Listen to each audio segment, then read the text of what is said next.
అయోధ్యను సుందర నగరంగా తీర్చిదిద్దుతున్నారు. గతంలో ఇరుగ్గా ఉన్న రోడ్లని ఇప్పుడు విశాలంగా మార్చారు. ముఖ్యంగా రాముడిని దర్శించుకునేందుకు వెళ్లే రామ్ పథ్ ప్రత్యేక ఆకర్షణగా రూపొందిస్తున్నారు. అక్కడ జరుగుతున్న ఏర్పాట్లపై మరింత సమాచారం మా ప్రతినిధి రాజు అందిస్తారు. అయోధ్య రామజన్మ భూమిలో కడుతున్నటువంటి నూతన దేవాలయానికి వెళ్ళేటటువంటి దారిలో ఉన్నాము. ఈ దారిని రామ్ పథ్ అంటారు. అంటే రాముడి దర్శనానికి వెళ్ళేటటువంటి మార్గం.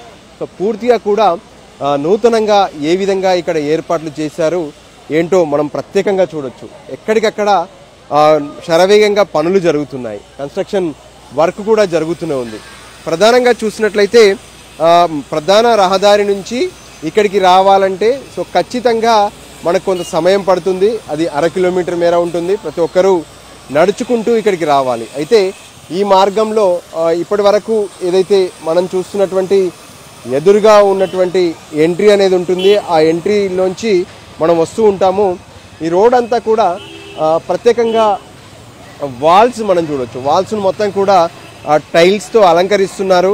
అంటే లోపలికి వచ్చేటటువంటి వాళ్లకు ఒక దర్శనంతో పాటు ఒక ప్రత్యేక అనుభూతి కలిగేలా ఏర్పాట్లు కూడా చేస్తున్నారు. ఇక మరోపక్క ఏదైతే మనం ఇక్కడ చూడొచ్చు అంటే వాల్స్ దగ్గర నుంచి నడుస్తూ వెళ్ళేటటువంటి వాళ్ళకు సైతం ఒక ప్రత్యేకమైనటువంటి లుక్ కనిపిస్తుంది. సో ఆ లుక్లో భాగంగా ఎక్కడికక్కడ ఒక ప్రత్యేకమైనటువంటి ఏర్పాట్లు జరుగుతున్నాయి. అన్నీ కూడా ఒక ట్రెడిషనల్గా సాంప్రదాయ పద్ధతిలో కనిపించేలా దానికి కావాల్సినటువంటి ఏర్పాట్లు జరుగుతున్నాయి. రోడ్స్ కొత్తగా వేస్తున్నారు. వాళ్ళకి సంబంధించినటువంటి ఏర్పాట్లు కూడా జరుగుతూనే ఉన్నాయి. ఈ పరిస్థితుల్లో ఇక్కడికి వచ్చేటటువంటి వాళ్లకు పూర్తిగా కూడా అంటే ప్రత్యేకంగా ఉండేటటువంటి వాళ్ళ కోసం ఇక్కడ మనం చూస్తున్నాము. అంటే నడక దారిలో వచ్చేటటువంటి వాళ్లకు ఎక్కడ ఎటువంటి ఇబ్బంది లేకుండా ప్రత్యేకమైనటువంటి ఒక షెడ్స్ కనిపిస్తున్నాయి. ఆ షెడ్ కింద వాళ్ళందరూ సేద తీరొచ్చు. సో ఆ విధంగా సేద తీరేటటువంటి వాళ్ళతో పాటు ప్రత్యేకంగా మనం చూసినట్లయితే ఇక్కడికి వచ్చేటటువంటి వాళ్ళ కోసం వీల్ చైర్ సౌకర్యం, ఇతరత్ర సౌకర్యాలతో పాటు రామాలయంలోకి సెల్ ఫోన్లను అనుమతించరు. అంతేకాదు ఇతర వస్తువులను కూడా అనుమతించరు. దాంతో ప్రతి ఒక్కరూ తమ వస్తువులను ఇక్కడ లాకర్లో పెట్టుకోవాల్సి ఉంటుంది.